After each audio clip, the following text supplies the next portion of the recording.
Bonjour à tous, je suis Venant Debomam et je suis très ravi de vous accueillir aujourd'hui sur ma chaîne YouTube. J'aimerais bien discuter avec vous, comme beaucoup d'entre vous l'ont bien demandé, la notion de bombe, la notion de guerre, la notion de destruction et la notion de terrorisme. Parce que vous avez été nombreux à me solliciter pour parler de ces aspects. Il faut dire que dans la notion de bombe, il y a deux types de bombes aujourd'hui que nous trouvons sur le marché. Il y a des bombes qu'on appelle les bombes de destruction massive qui sont visibles et les bombes de destruction massive qui sont invisibles.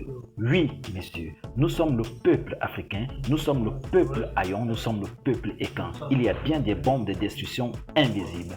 Pourquoi les bombes? Il faut dire que nous avons deux grands usages ou bien deux grandes catégories de bombes.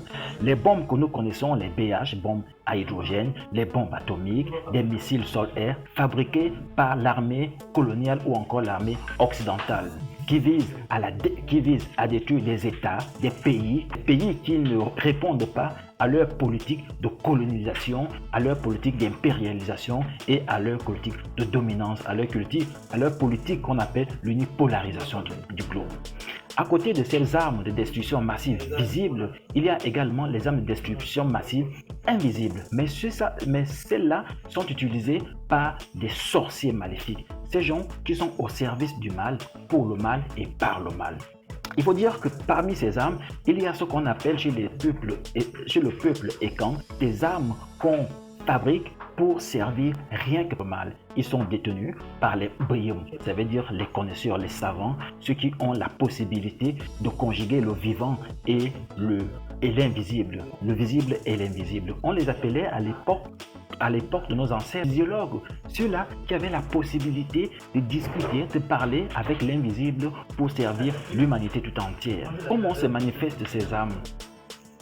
Ces armes se manifestent par plusieurs façons, soit par l'air, on manipule l'air pour détruire une cible, soit par manipulation du vivant, ça peut être une mouche, ça peut être un animal, ça peut également être, je dirais, le tonnerre, le soleil, tout ce qui peut être vivant peut servir ou encore peut concourir à la fabrication de ces armes dites invisibles.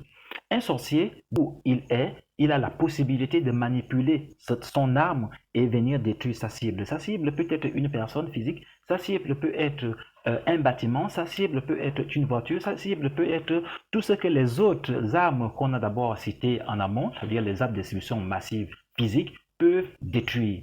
Pour nous, le peuple écan, pour nous les Africains, nous les appelons tous les terroristes. Autant il y a des terroristes dans la légion étrangère avec les colons, les impérialistes, autant il y a des terroristes chez nous. Est-ce que ces armes sont faites pour détruire l'humanité?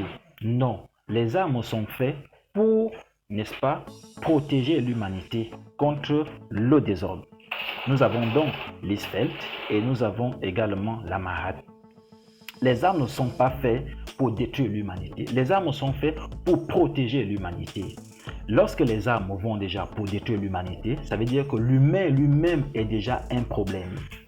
Et lorsque l'humain est déjà un problème, l'univers ne peut être que la proie. Alors, qu'est-ce qu'il faut retenir? Nous allons donc retenir qu'en fait, l'utilisation des armes répond au comportement de l'homme.